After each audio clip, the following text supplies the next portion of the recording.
Welcome to Hunters and Unicorns, the pre-sales edition of the 33 CXOs. Today, we welcome Mike Lupiani.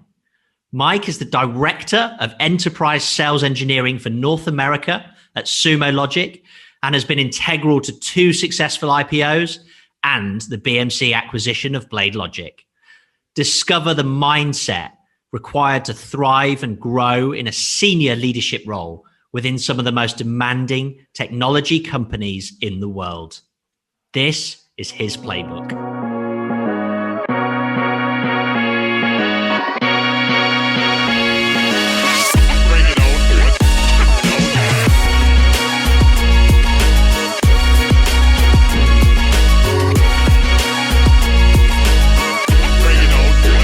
In the pre-sales edition of the 33 CXOs, we discover the crucial role that the pre-sales organization played in what is regarded as the greatest success story in the history of software sales.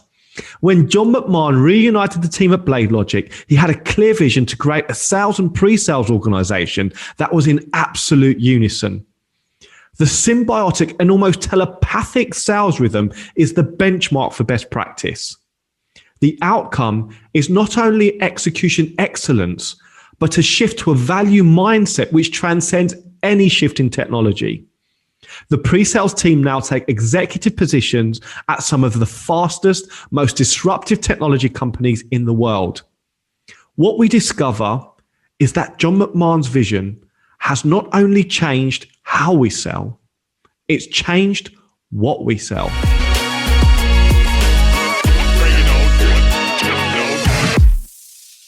Welcome to Hunters and Unicorns, the pre-sales edition of the 33 CXOs. I'm Simon Kutis and I'm joined by my co-host Patrick Harrison. Amazing to be here.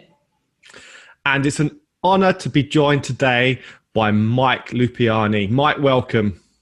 Thank you guys for having me. So Mike, currently Director of Enterprise Sales Engineering at BladeLogic, and an original member of the BladeLogic, or the very revered BladeLogic pre-sales team. Mike, tell us a little bit about where your passion for technology stems from. Yeah, so I actually grew up in a computer store. My grandpa owned a small chain in upstate New York where I grew up, Roslyn Electronics, I think it was called. So I grew up around just PCs, software, people using computers to solve their problems. After that got kind of taken out by the big box computer stores in the 90s, I ended up working for my uncle's computer store doing like computer repairs, I don't know, probably at age 12 or so. So it really got into kind of the guts of how to make computers do whatever you needed them to do very early. And obviously very grateful for that opportunity to be around that stuff and start there. But I knew I liked it. I was good at it. It was great being able to fix my teacher's computer problems since it was their first computer back then in whatever that was. Fair to say a passion for technology runs in the family then? I would absolutely agree with that. Sure, fantastic. And were you actually kind of taking computers apart and putting them back together, or was it that kind of level of depth? Yeah, other than the commercial they had me in when I was 5, I wasn't really on the sales floor so much as back office, hanging out. It was more of where I was being babysat, and I just started picking stuff up, and they let me run with it when I could. Yeah, no POCs or RFIs at that point, though. No, I don't think I ended up having to do on-site service for a law firm until I was like 16. So did you know that was how you wanted to go and kind of build your career? Did you know straight away that technology was where you wanted to earn your trade? I did. I absolutely did. I knew before going into college that it had to be something around computers. I didn't know quite what. So when I was in high school, I actually took a intro to computer science course at one of the local universities, just because high school at the time wasn't really equipped for some of that stuff. And I realized that like 3 a.m. sitting in the dark in my basement doing something in C or assembly, that was not the kind of technology work I wanted to do for the rest of my life. I didn't want to be a coder. I kind of figured out back then that job could be done from any place potentially. And I valued the human interaction aspects more than just sitting there in a room coding. Not that that's all it is, obviously. And I need all of the people that write the code today to keep doing so. But I can't do that as the largest part of my job. And then off to college, you went to RPI, which was obviously an important part of your development. Yeah, it was a critical part of really how I've gotten my career that I'll get to in a moment. But from a education perspective, they were one of the first universities offering a degree in information technology. So it wasn't just computer science. It wasn't computer systems engineering. It wasn't just management, MIS.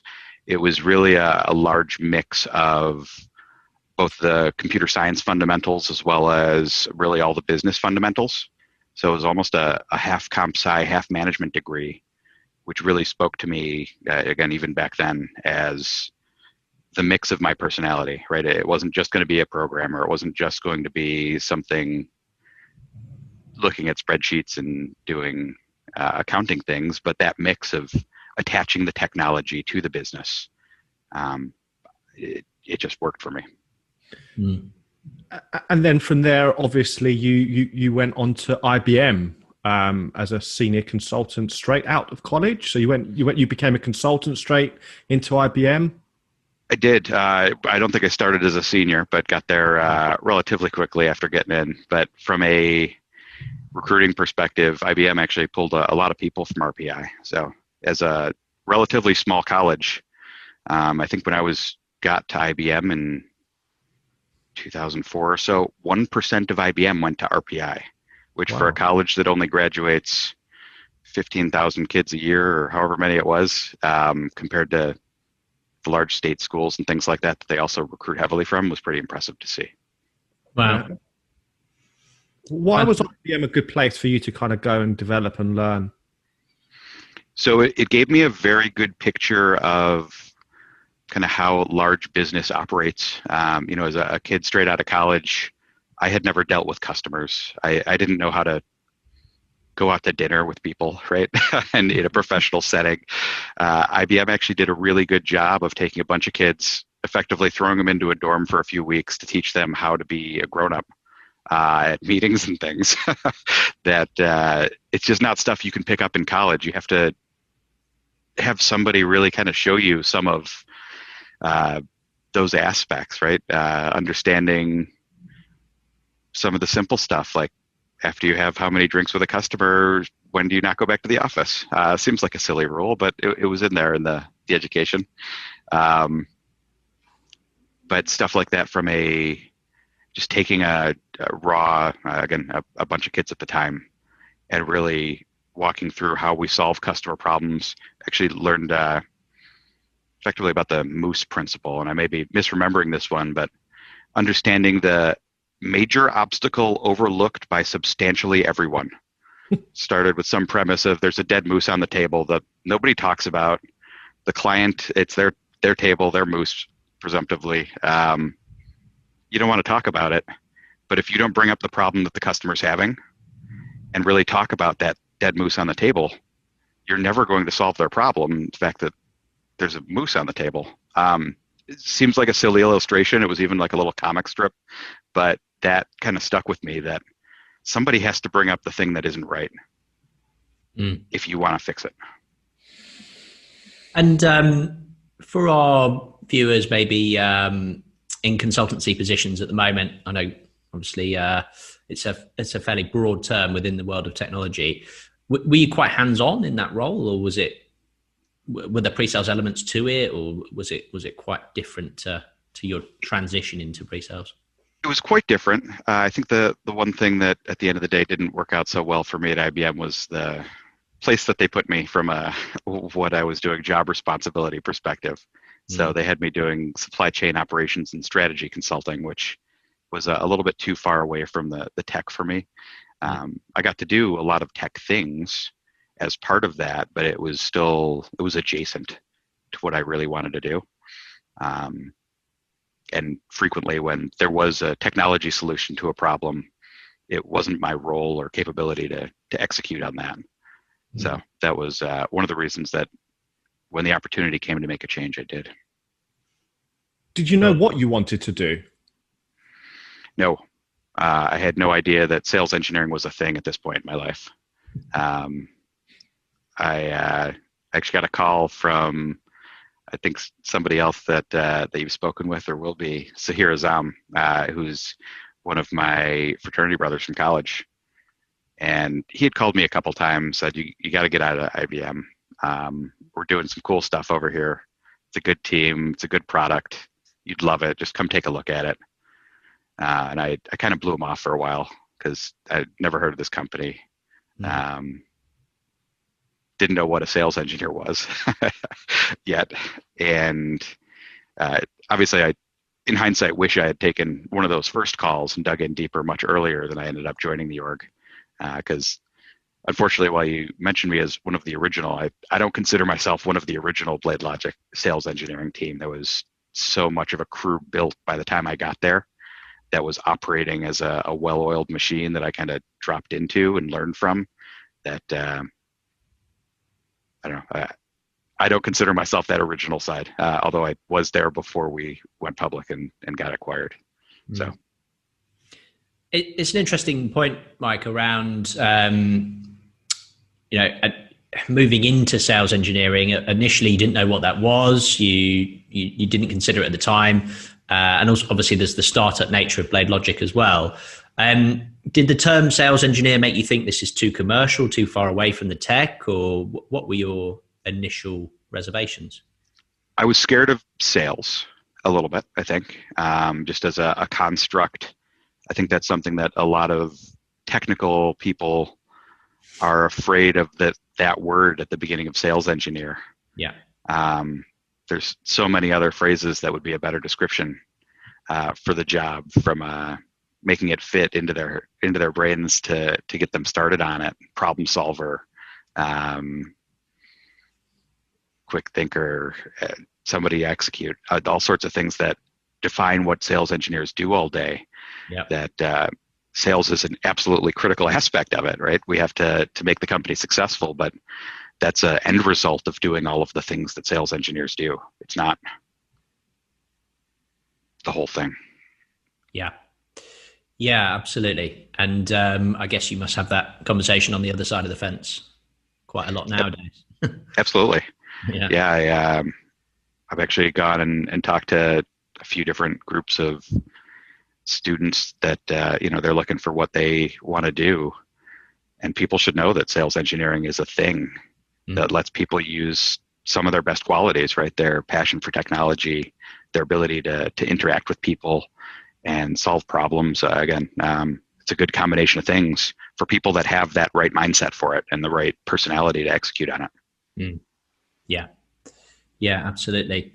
Fantastic. So talk us through your move into BladeLogic then. Obviously, it was pre-acquisition. Had Sahir been in the business long? He'd been there for at least a year by the time I got there. He had been absolutely crushing it. So I think when they brought him in, he might have been slightly an experiment of bringing in a younger guy to the team that really hadn't done a massive amount of things career-wise yet, and really just taking somebody that is a blob being ready to be molded and make them into the best sales engineer that we can. And I think it worked so well for him, which I'm grateful that it did for him, that they asked him, do you know anybody else like you?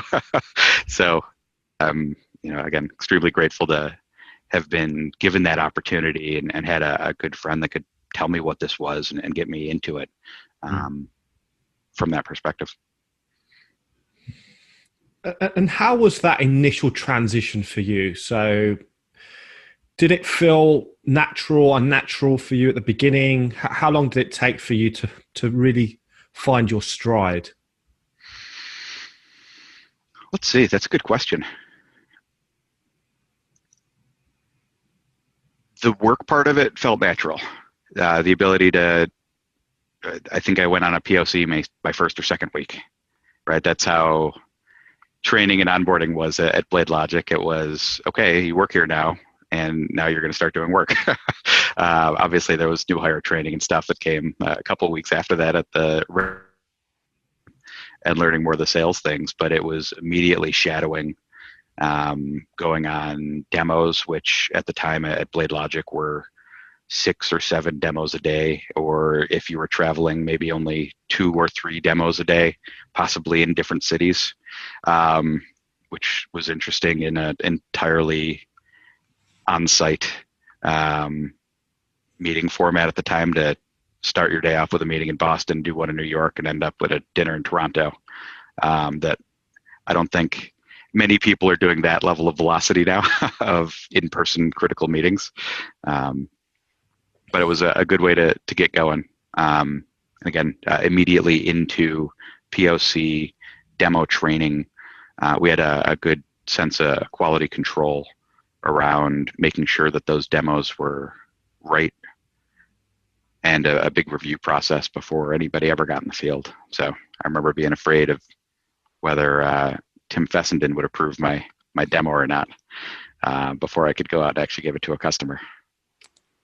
How intense was that training? It was, from a technical perspective, very much, again, shadow-based. So it was really just a massive amount of things that people picked it up. I wouldn't say that it was a regimented training program.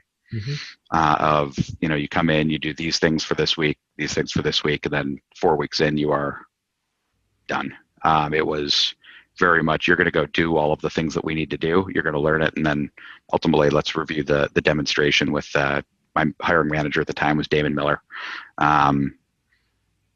So again, great opportunity to really learn everything, and working with a big group, a large team of people that all cared about making it successful was a big aspect of that. And was the training more weighted towards kind of the sales side of kind of sales engineering, or was there an emphasis on technology? Was it customer focus in terms of the themes that were covered in a more academic way? Very technology to start. Again, I came in with more of the business aspect, having done 3 years at IBM and understanding some of those aspects of customer interaction, putting numbers to things. That my stuff was more around some of the tech side to really get that going. I think it was done a little bit differently depending on what that person needed when they were coming on board, but it was definitely more tech. I think at BladeLogic, we heavily relied on having, sales reps that they could do their entire job, if you will. We could have sent in people that all they had to do was do the demo and do the tech part. It was not critical, at least not at the early stages there, that value was necessarily something that we were discussing or cranking out. We were just there to do our part on the tech side.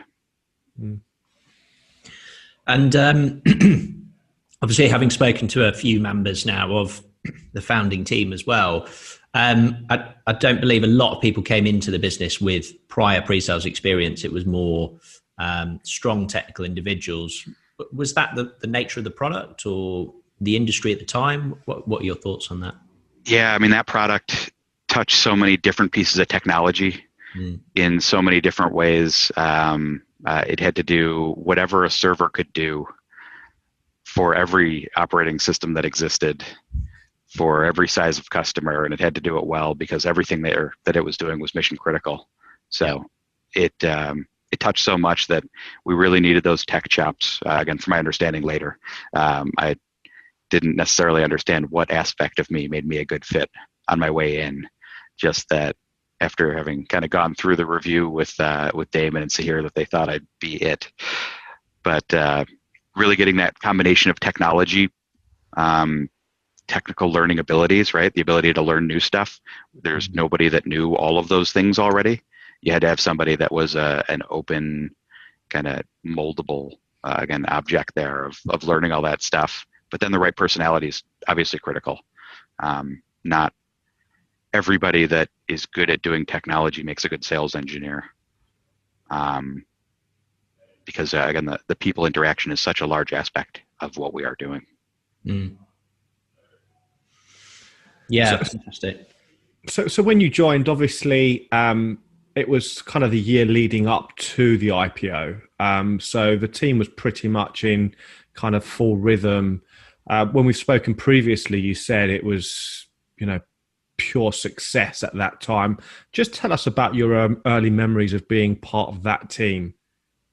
Yeah. I think I was there about a month before the IPO. Oh, right. Roughly. Okay. So it happened very quickly after I got there.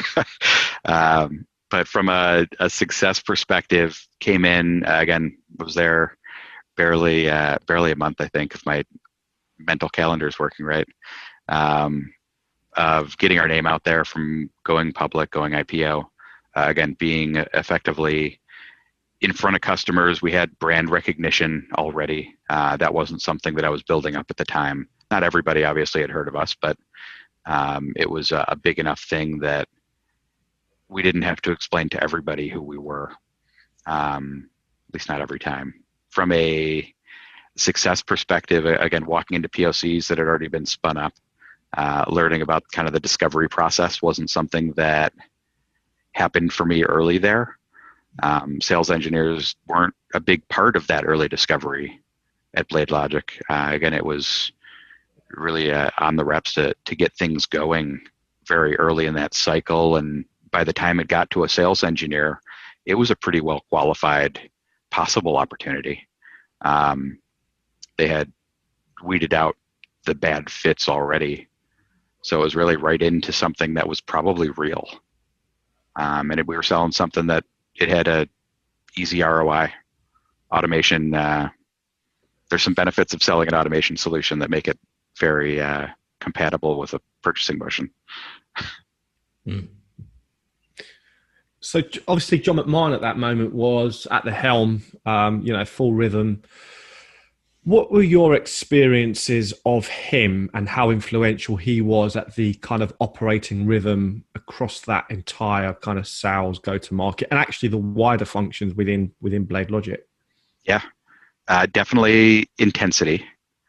He knew everything that was going on everywhere all the time, and every person that was involved in everything that was going on, I'm sure you've heard from some others. I still remember, it was probably 2 weeks in before I got to do my new training or new hire class for all of sales. One of the things that I haven't seen since then, there was a pre-test on your way into new hire training. The theory was that if you failed the pre-test, worst case scenario, you were going home and no longer working here. Best case, there was going to be a discussion with your manager about why you didn't spend the time in the last 2 weeks that you worked here to learn not a massive amount of information, but really take your own initiative to learn this stuff. And it was on hiring managers. I understood that at the time, to make sure that the people they brought on were capable of learning that stuff and then drilling it into them in that first part of what our core differentiators were: light company history. I know that it's a little bit off topic there, but from a intensity perspective, I remember sitting there in that new hire class, and I don't know if I looked down at my phone on the table or something for a moment, or looked at my notes in my notebook. But John had just gone through some part of our core differentiation, was looking around just for consensus, and saw me again, kind of looking away slightly. And called me out for it in the middle of day one. I think I talked to him maybe once prior to that, if I had even met him by then. And I just remember, Mike, you with me? If you're not with me, you're against me. So, good way to get it going. Paid much better attention for the rest of that couple days of training. It's interesting. So the atmosphere within the pre-sales team, was it? Did it just Was it all completely symbiotic between sales and pre-sales, from culture through to the medic piece, or was there two kind of separate organizations at that point when you joined?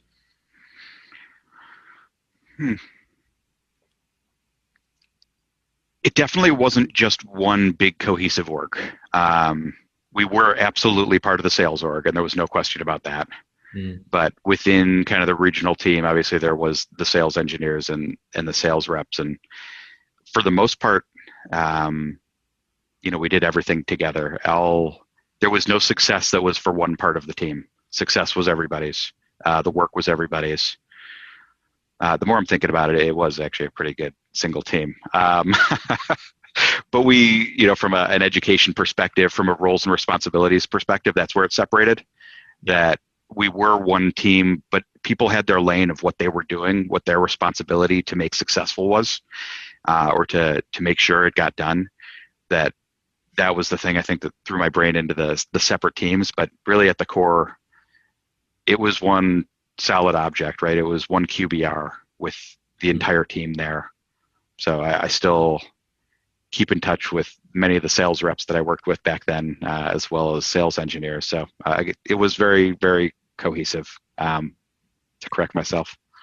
Sure. That's actually one of your playbook elements. So it's your job, get it done, right? So just tell us a little bit more about that. Yeah. So one of the things that I definitely learned very early there was there's obviously you can ask for help on things that you can't get done, but when it comes down to it, there's a job that needs to be done to make the POC successful, to make the demo work, to make the product better, whatever that is. And if you sit around and wait for somebody else to do it, you might not win, right? You're not going to get where you need to go if you rely on somebody else for aspects that are within your control, right? There are things that you shouldn't go outside of your role to do, at least not frequently. But if a deal's on the line, there shouldn't be something within your capability that you don't do just because it's somebody else's job.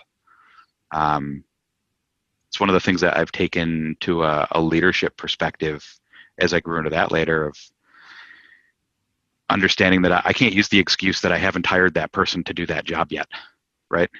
If I don't have somebody to do it, it still needs to get done.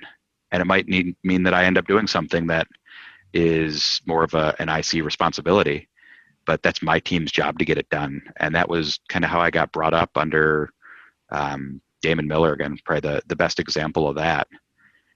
The number of pieces of product that he practically built instead of waiting for someone to get around to doing it, or just to get it started, right? It wasn't necessarily that he built it to finish perfect, but showing engineering that this could be executed. Like even a sales engineering manager or director, whatever he was at the time, can make this thing this far. You guys are smarter than us. You can do the rest of it. That aspect helped a lot in kind of setting my vision. Might have turned me into a little bit of a workaholic, but is what it is. So how demanding was it working as part of such a high performing sales org? I had a little bit of stress going in seeing so many people that were so good at what they were doing that I was worried that I wasn't good enough to be doing it, or go off on my own and as the sales engineer on an opportunity instead of the shadow. And again, some of that, obviously, all the people that I've mentioned earlier, Sung Park, who was one of my later managers at BladeLogic and BMC, another good example of just that perfect, polished demonstration discussion. That it was tough, but it set a high bar to run towards, right? When you see enough people that are perfect or seem perfect to you, right? I don't even know at the time. It was a little bit of a ways back now, but seeing perfection enough, I don't know if it just helps you get there. because you know it's possible and that you know it's not hard. And once you realize that these people that are doing that perfect job are just people that practiced and worked hard and got it there, that you can do it too. I think all of those aspects work together to make it something that I got over pretty quickly, and ultimately internal feedback from the sales org, from my management team, having Carlos after a demo say that was an amazing demo. Stuff like that really gets, again, especially those early career sales engineers, I am doing this right? I can, if I keep putting time in, I can do even better. And I'm a part of this team. So I don't know if it's imposter syndrome early on, but ultimately got there. Yeah, it's quite natural what you're saying, but are you competitive naturally by nature? I am technically competitive. I don't like people to know more technical things about anything than me, which is actually an interesting construct as a sales engineer, where there are some personalities from a customer or other coworker perspective that are also that way, and somebody is going to need to bend to have a good relationship. And it's better if you learn how to bend than hoping that the customer or somebody else will bend to just respect your technical superiority that you may think you have. Again, being the compatible one in the situation helps a lot. Do you think that restricted you at first, initially? Was that something you physically felt, I have to overcome this, or how aware of it were you? No, I think I saw some good examples of it actually being done the wrong way a couple times, that I never had it as a problem of myself, right? I never got in a sword fight with a prospect over a technology thing that I knew they were wrong. And some of that comes from, again, that I think my early working in a computer store with people that didn't necessarily know what the computer did, that you can't just call them wrong, right? You can't call their baby ugly. You just have to fix their problem. So I think I actually learned a lot about that very, very early in just a professional working environment. And even IBM, right?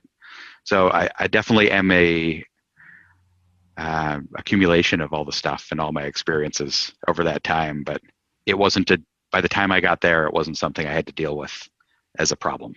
Yeah. It's interesting because actually another element of your playbook is solve the problem, don't just answer the question. Is that where that kind of mindset was started to kind of build from?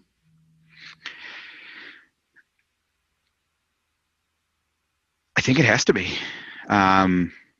I never really thought back that far as to when problem solving became the thing that I'd put on the top of my list of qualities that make me good at what I do now, or where I got that problem solving capability. But if I think back to, again, being in that computer store all by myself and needing to fix the customer's problem when one of my uncles wasn't around to make that thing go, or dealing with them on the phone to really figure out what's going on. Some of that initial problem solving, troubleshooting, I think that carried through in a business context all the way to my software sales that, again, I think have made me successful and relatively good at what I do there. And how do you think that has helped you? Yeah. So I have definitely seen, from a sales engineering perspective, an easy trap is to answer the customer's question without thinking about it. It's probably the simplest thing, and the thing I work on people that are new to sales engineering the most, now that I've recognized that it's such a big aspect and can change the entire direction of a meeting so much. And really kind of goes back to, if you think about getting an RFP, you have to answer an RFP. It's a bunch of technical questions. You only get a yes or a no box. If you put enough no's in the boxes, they're not going to talk to you. Even if you had a better way to do it, it doesn't matter. It was a yes or a no. You chose no. They chose another vendor.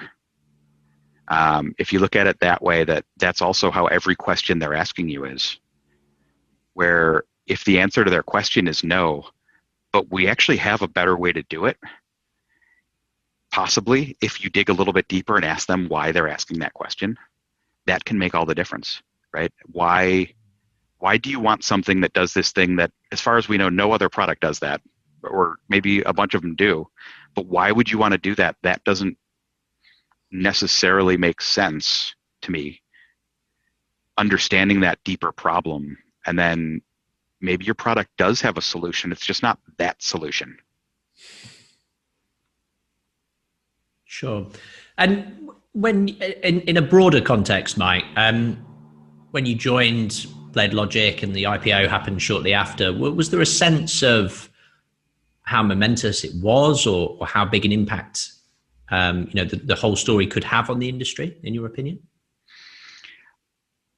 I don't think I recognized at the time all of the things that were right, or all of the things that were working together in our favor. Like, I knew I was a part of a good thing. It was great coming in my first quarter as a sales engineer and having the region close its entire annual quota in a single quarter. That was a good way to come into a variable comp plan situation. So I knew things were going well. I didn't know how many of the pieces there just were fit together perfectly.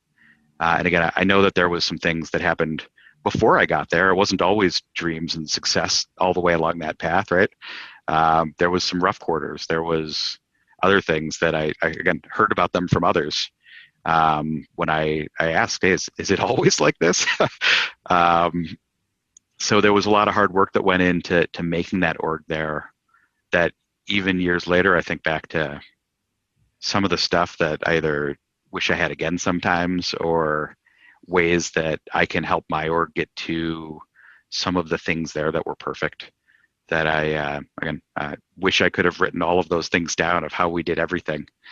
But luckily, the couple times that I've needed some advice on some things, John McMahon's been very gracious to answer. And I luckily run into him in airports occasionally, so I can go grab a couple minutes of his time there too.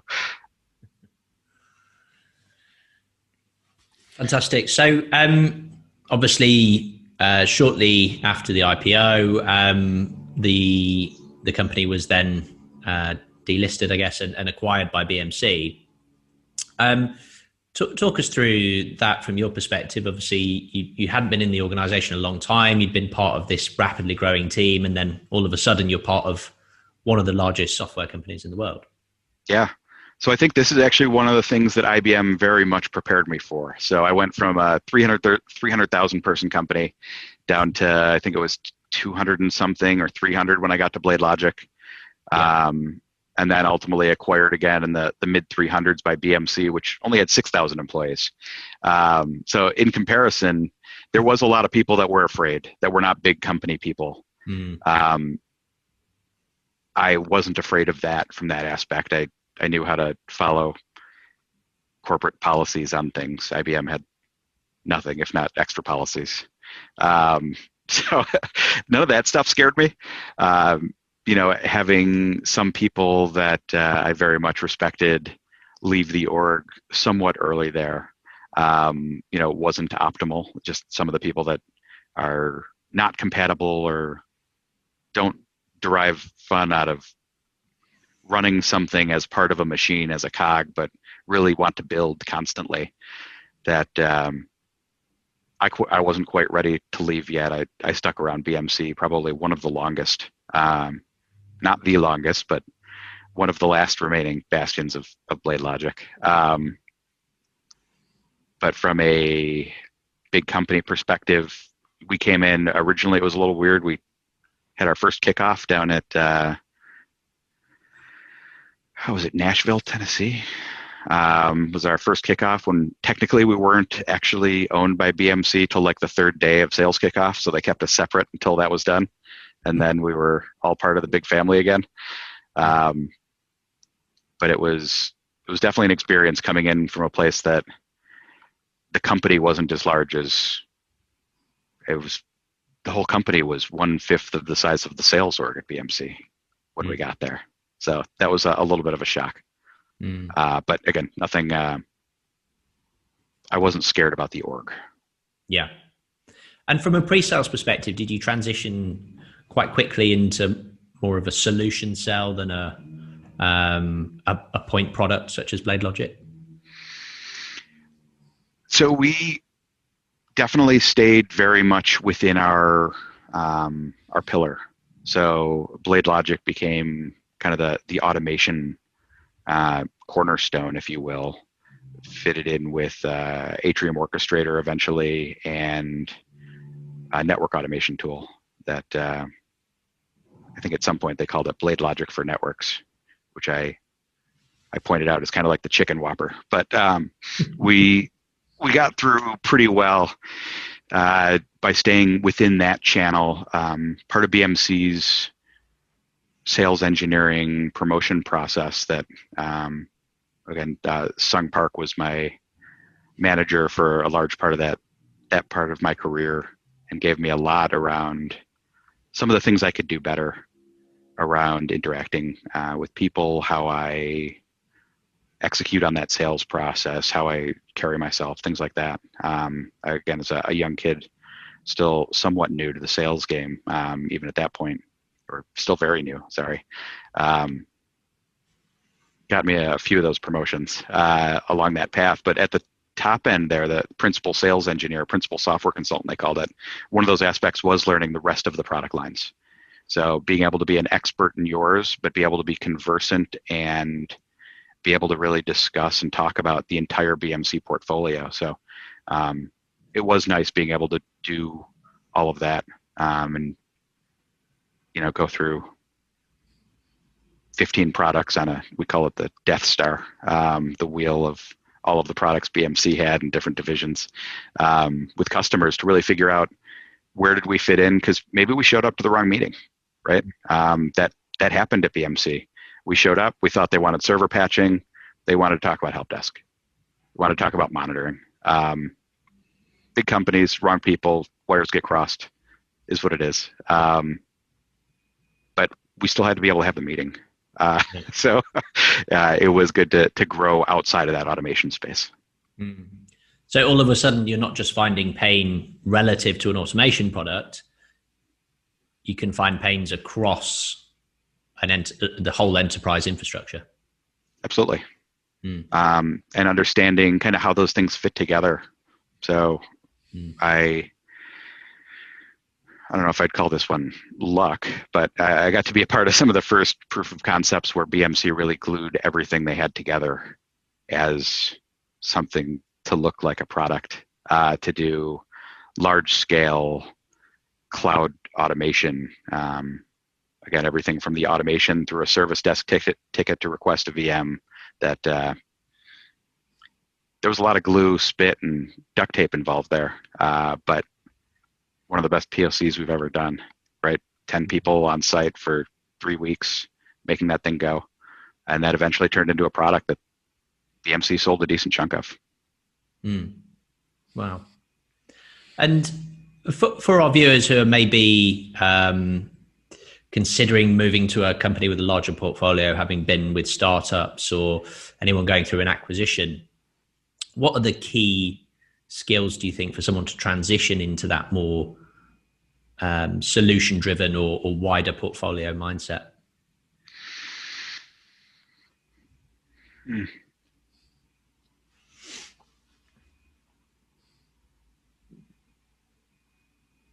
It's a tough one.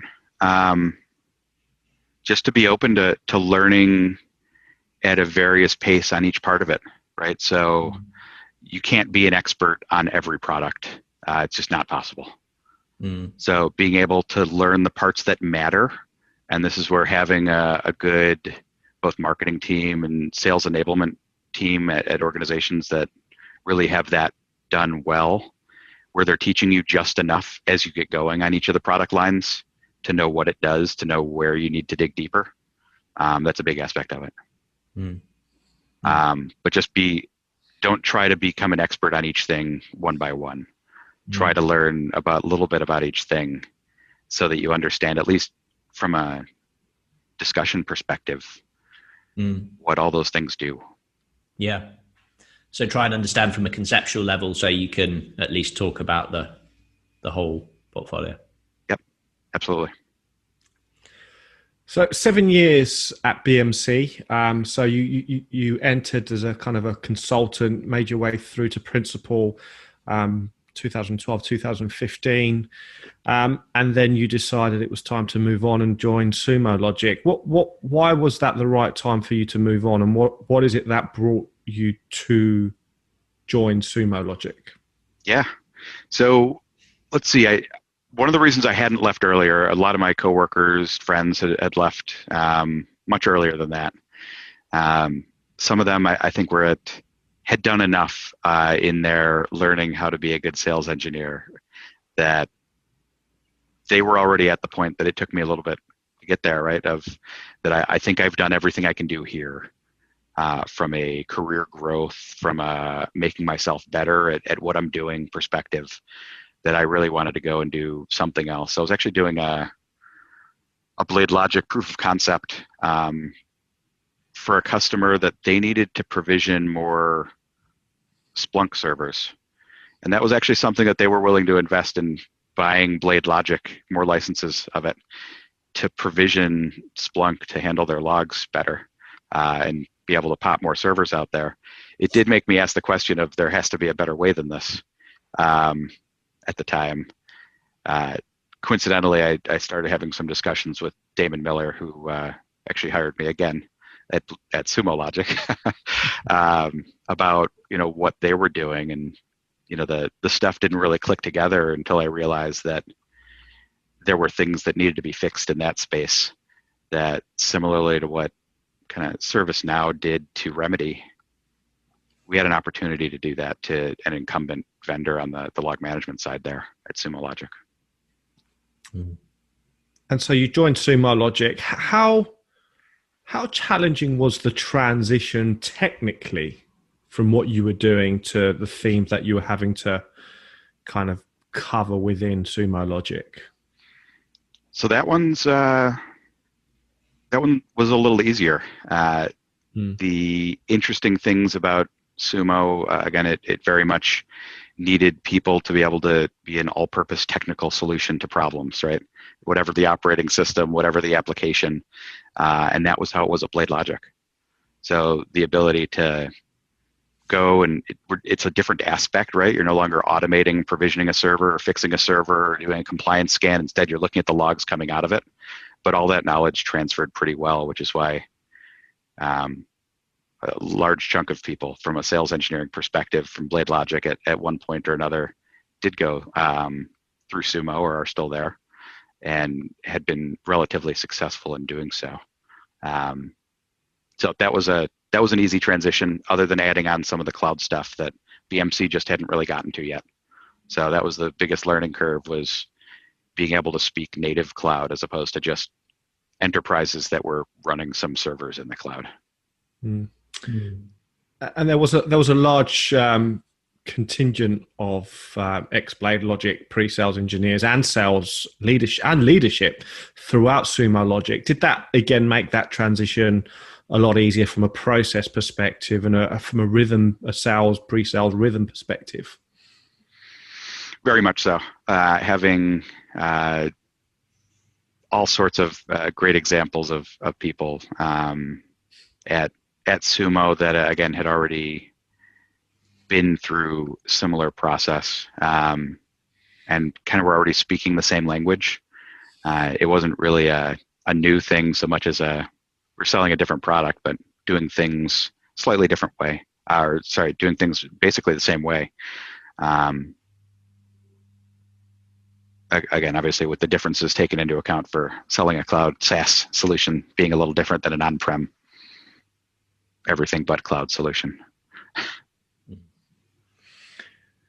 Fantastic. And you then made I believe your first steps into management with Sumo Logic, Mike.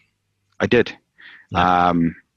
And to be, very transparent, that was one of the things that actually had me leaving BMC as well, was hitting a little bit of a wall there from my career aspirations perspective, that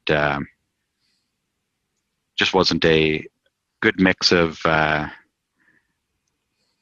my expertise at the time or how I presented myself or something, and the sales leadership making that decision. So at the end of the day, being able to go and kind of go in fresh, maybe not have some preconceptions of myself from salespeople that had worked with me when I was 24, which I think is one of the things that quite legitimately was a concern there. They remembered effectively college Mike, their sales engineer that did something wrong a long time ago. Not what I had kind of grown into. So anyways, Sumo gave me that opportunity. That was something going into this environment. I'd had that discussion with Damon that was one of my aspirations and something that I thought I'd be really good at in kind of building that team, growing it. Didn't happen immediately, but it was always one of those objectives. And I had a good team of people to grow with there, and then got a good opportunity to really build out a team not that long after. Yeah, fantastic. And would you advise individuals maybe in larger companies looking to make that next step? Do you think startups is the best way to move to management, or does it depend? No. I probably would not recommend that as as the fastest way to get where you're going there. I think some of the larger orgs are probably going to have a better new leader support and education network than a smaller org can really have. So I think the smaller the org, the better chance that you are learning more by your own trial and error, and maybe your direct management chain. But there's not going to be a leadership training program or anything like that, right? You're not going to learn how many one-on-ones am I supposed to do with people. There's stuff that you got to figure out on your own, or learn from examples of your prior leadership that, again, luckily I had a lot of good examples to build my vision on. Yeah. But there was no class. Yeah. That's interesting. And for individuals making that first step into management, be it with a startup or a larger organization or somewhere in the middle, what should that pre-sales engineer making the move into management focus on? What would you advise are the key skills to grow first? First, it's to make sure they're doing it for the right reason. I've seen people go into pre-sales leadership that are doing it because they want to make more money. Yeah. And that is the worst reason to become an SE manager, or a sales engineering leader of any sort. It's, may come with it in some regards, but if you're just trying to do it because you want to make another small bump in OTE, it'll crush you. You're no longer just dealing with your prospects, with your sales team and your sales assignment, but all sorts of other people's dynamics, and again, really guiding people to be successful in that role. Also, potentially stepping back from the technology a little bit. So, if all you want to do is continue being excellent at the technology and solving the problems for your customers, and you want to make more money, that's the discussion people should be having with their boss, not I want to be a manager, if that's the case. Yeah. But if people really get a lot out of turning people into experts themselves, so being able to take a less experienced person, work with them, teach them the demo, teach them how to dig the value out of a discovery call, really understand that customer's problem, how to solve it in a proof of concept. That's the stuff that people should be wanting to do if they want to go down this path. Yeah. So almost a passion for sales engineering itself, as opposed to purely the technology or the absolutely. And sales and personal interactions. That's so critical. I've had leaders across the spectrum of my career in various forms, of people that never really related to me as an individual contributor that were my manager. I I think at IBM in 3 years, I had 5 managers, and I never met a single one in person. Wow. So it's a good example of when I bring someone on, obviously I want to make sure I can interview them in person if at all possible. But as a first line manager, any SE that I hired, I'd either go to them or fly them where I was for that first couple days of onboarding to really start to build that relationship. Hopefully you've done some of that already during the interview process. But again, the people interaction is a big part of it because of all the different teams that we have to interact with and intersect with. And again, ultimately we're helping people make that right path, right? And not just helping a sales engineer make the right path, helping the sales reps, the RDs, really understand the problems and kind of translating a little bit between them.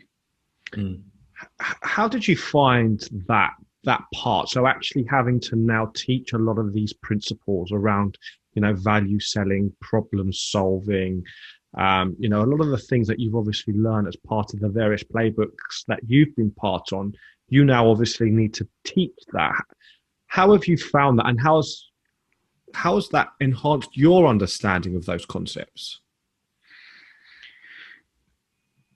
I'm actually going to throw this back to a BMC principle that I picked up there again, just because it's where I got, this aspect or this mindset.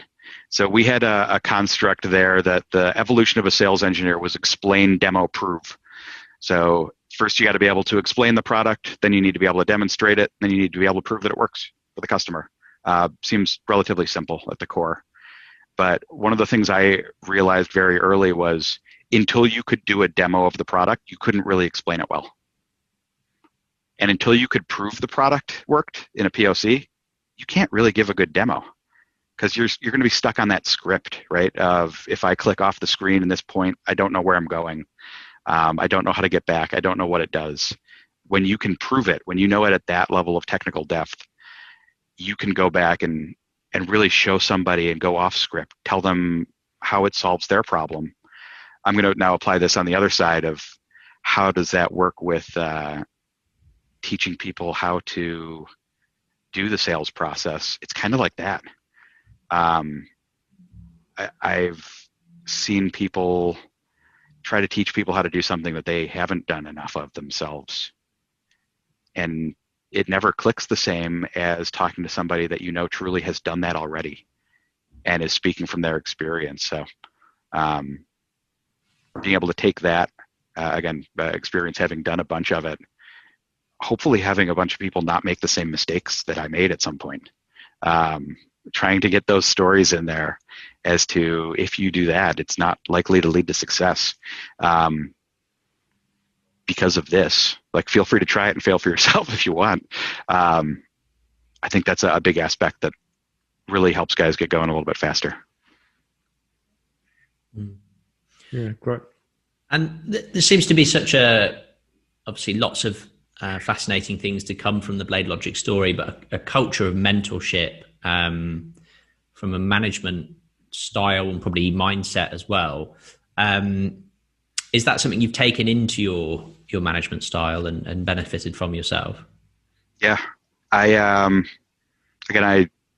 had a fantastic experience with the sales engineering leaders that I consider friends to this day at BladeLogic, both at a peer level as well as the people that were actually my managers. That if anything, maybe I'm bad at the typical manager-employee relationship thing of there's just a person that works for you and they submit their reports and you get their work out of them. I don't know, my managers always made a point to, again, become friends, if you will, right? Yeah. Maybe a little bit of a different aspect than maybe the more cutthroat sales side of an org. But two of my SE managers were at my wedding. So just a good example there. I try to make sure that I am interacting and really connecting at that personal level. If you don't know what makes someone that works for you tick, and what drives them to be successful and what they need to be successful, I don't see how you can make them successful. So all that goes into actually understanding them at a personal level, and some of that is them understanding you at a personal level. It's not a one-way door. Great. So I suppose just going back to more of the kind of the practical side and the client interaction side, I know that obviously pre-sales, it is changing, right? And I suppose I just want to ask your opinion on that. We are starting to see more defined functions within pre and post sales. We're seeing more emphasis on customer success, value engineering, pre-sales. Do you think that pre-sales is becoming more siloed in your opinion, or do you think that it's or does it really vary from kind of company to company? Company to company, it's going to vary. So obviously very dependent on the size. The smaller the company, the more hats each person's going to wear. I think the value side is one of those first kind of compatible hats of being able to do things like a business value assessment, something that we did at BladeLogic through the BMC side of understanding how functionality actually impacts the customer. That's one that tends to be very compatible with sales engineering, because you have to understand the technical problems to get to the value, or the technical costs on the other side of it as well. Customer success, the post-sales side of it, I've never been a part of an org where sales engineering disappeared after the sale and never wanted to talk to the customer again. I'm glad I've never been in an org like that. I think they exist, but again, have not ever been the case. Your current customer is only going to be a larger current customer if they're a happy current customer, and you won't know if they're happy and be able to make them happy if you don't talk to them. So again, we don't disappear after the sale here. We didn't to BladeLogic. Actually, still very frequently talk to some of the customers I worked with 10 years ago at BladeLogic. So similar regard there.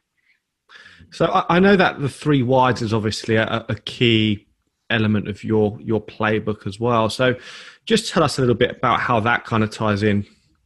Yeah. So on the sales engineering side, as you mentioned, there's in a smaller org, possibly lots of hats and lots of things that the team may be doing and maybe spending their time doing. There's obviously a finite number of hours in the day and week to get stuff done, that you can stretch people a little bit beyond that finite number, but only to a certain extent. So part of that, obviously, qualification becomes key. There's all sorts of ways, obviously, to qualify the deal, of which I obviously had the medic side of it as my first experience in sales. So I didn't know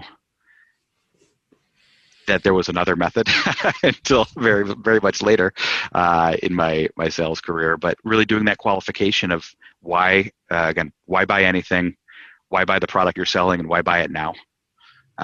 Those are the 3 simple breakdowns that if you can't answer the 3 whys, and again, this is something that I absolutely learned from McMahon, leading discussions and really understanding how he was qualifying deals. Those would be some of the questions out of his mouth very immediately on things. If you can't answer those 3 things, or at least a good chunk of them on an opportunity, you need to be careful spending too much time working on that opportunity. You can only hunt uphill so long before you run out of steam there. So it's much better to spend your time working on the stuff that is qualified. They do have a problem. If they don't have a problem, why are you talking to them? You can't make a problem for a customer. You shouldn't make a problem for a customer. You should be finding something that is their problem, finding value to do it, and then ultimately, helping them solve it. Very good advice. I suppose in terms of kind of general advice to our viewers and our listeners that are aspiring to kind of grow their career, what's the best advice that you could give in a more broader kind of general term?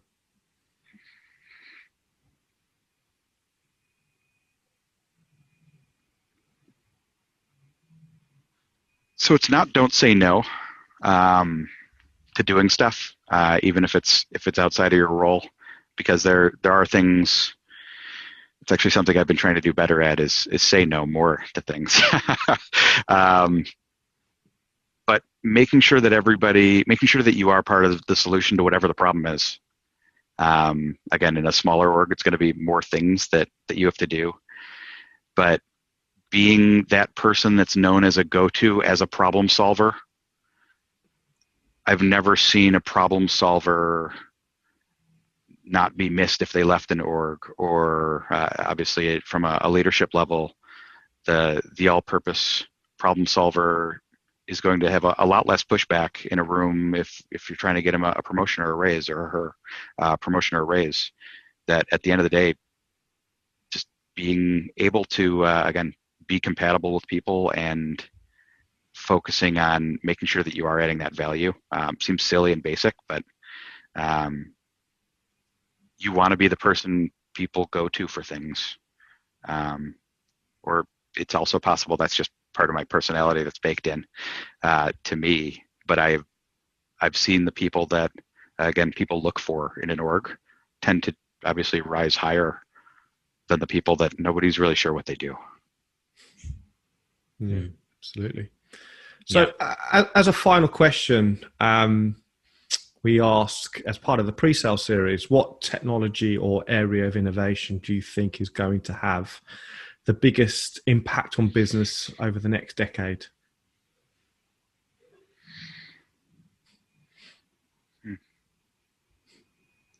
I think from a technology perspective, a lot of the things that are going on in the machine learning aspects are likely to have a big change in how things are done. The hardest part about machine learning is actually operationalizing it. So that'll be a interesting thing to see how that evolves. Mm-hmm.